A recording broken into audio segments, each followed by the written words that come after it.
स्वागत है आपका हमारी YouTube चैनल जीके वाली क्लास में, जिसमें हम रोज़ाना रेलवे एनटीपीसी, CBD2 और रेलवे ग्रुप डी, उसके साथ ही SSC, CGL, CHSL और MTS के जुड़े हुए जो जीके के प्रश्न होते हैं उनको हम करते हैं। तो चलिए शुरू करते हैं। शुरू करने से पहले जो इस चैनल पर नए हैं वो इस चैनल को सब्सक्राइब कर दें और बेल बटन को दबा दें ताकि हर दिन जो वीडियो डाली जाती है उसे आप देख सकें। चलिए शुरू करते हैं। आज का हमारा टॉपिक है चक्रवात के बारे में। जो भारत में अनेक जो आए चक्रवात उनके बारे में कुछ जानेंगे, और जो विश्व में जितने भी चक्रवात आए हैं उनके भी हम लोग कुछ जो फैक्ट्स हैं उनको भी जानेंगे। चलिए शुरू करते हैं। चक्रवात हवाओं के परिवर्तनशील तथा उसके जो स्थिर चक्कर होते हैं, जिसके केंद्र में निम्न वायुदाब तथा बाहर में उच्च दाब होता है, उसे चक्रवात कहते हैं। इसका मतलब होता है कि जो बवंडर होता है या चक्रवात होता है उसके जो केंद्र होता है, केंद्र जो होता है इस क्षेत्र में जो निम्न वायुदाब होता है, और जो बाहर के जो क्षेत्र होते हैं जो बाहर रहते हैं वो उच्च वायुदाब के होते हैं। तो ये हवाओं का जो एक जो गोल घूमने की जो क्रिया होती है उसे ही चक्रवात कहते हैं। इसमें जो हवाएं होती हैं वो परिधि से केंद्र की तरफ चलती हैं, मतलब बाहर से चलती है और अंदर की तरफ आती हैं। यह अंडाकार, गोलाकार तथा या भी आकार के होते हैं। जो इसकी स्थिति होती है वो जो क्षेत्र में पाए जाते हैं वो दो तरीके के क्षेत्र में पाए जाते हैं।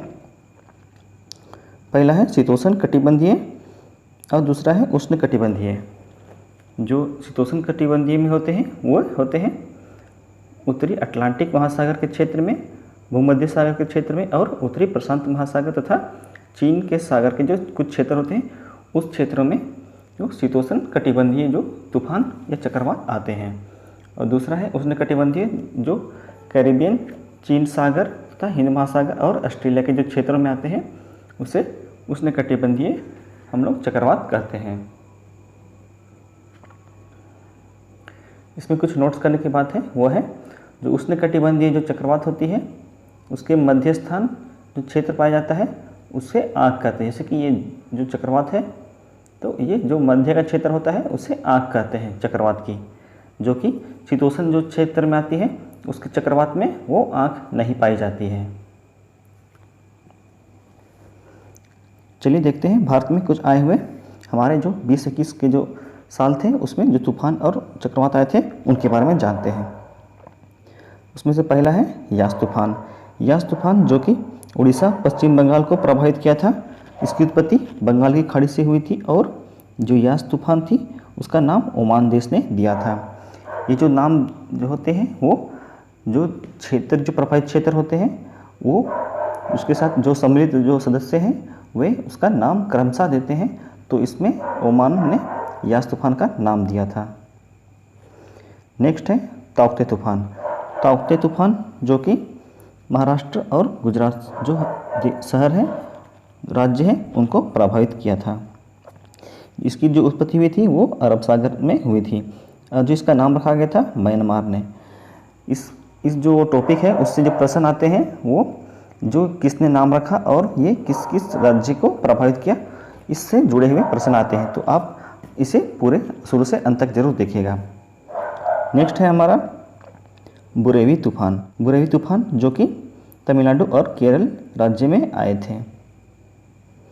इसकी जो उत्पत्ति हुई थी वो बंगाल की खाड़ी में हुई थी और जो इसकी जो तूफान है उसका नाम रखा था मालदीव ने बुरेवी।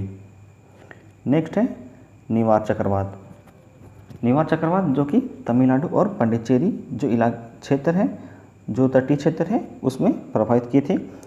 ये जो चक्रवात थी उसकी उत्पत्ति बंगाल की खाड़ी में हुई थी और जो इसका नाम था निवार वो ईरान ने दिया था।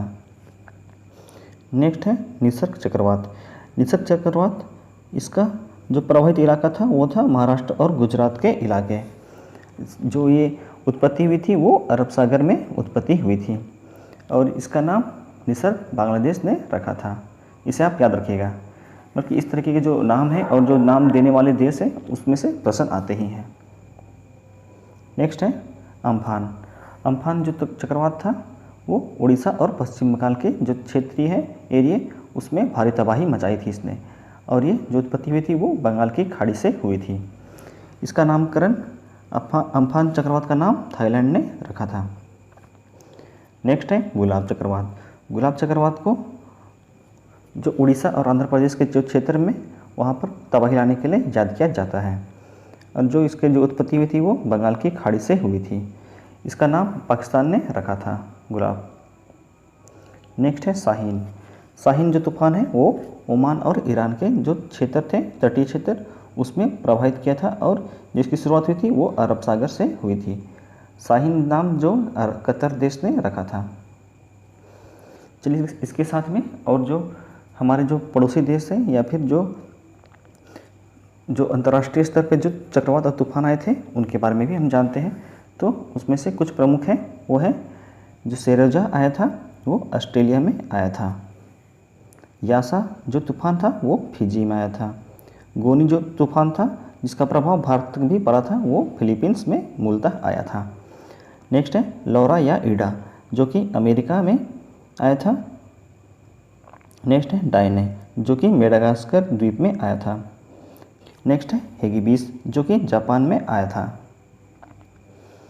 नेक्स्ट है हमारा गति जो कि सोमालिया में प्रभाव इसका पड़ा था। नेक्स्ट है वामको जो कि फिलीपींस देश जो है वहाँ पर इसकी जो तबाही थी वो मेनली वहीं पर हुई थी। नेक्स्ट है एटा या लोटा जो कि मध्य अमेरिका क्षेत्र में आई थी। नेक्स्ट है वायु जो कि गुजरात में आई थी, जिसने यहाँ पर भारी तबाही मचाई थी। नेक्स्ट है डोरियन जो कि उत्तरी बहामास के जो क्षेत्रीय जो देश हैं वहाँ पर इसने भारी तबाही मचाई थी। नेक्स्ट है तितली और फोनी जो कि उड़ीसा के जो क्षेत्र है वहाँ पर इसने भारी तबाही मचाई थी और वहाँ की जो अर्थव्यवस्था है उसे चरमरा दिया था। नेक्स्ट है क्रिस्टोबल जो कि मैक्सिको के तट में आई थी। तो ये थे हमारे आज के कुछ प्रमुख तूफान और चक्रवात। आशा करता हूँ कि आपको ये वीडियो अच्छा लगा होगा, और वीडियो अच्छा लगा होगा तो इस वीडियो को एक लाइक ज़रूर करें और इसे शेयर भी करें। इसी तरीके के वीडियो को देखने के लिए हमारे साथ बने रहें। मिलते हैं अगली वीडियो में, तब तक के लिए धन्यवाद।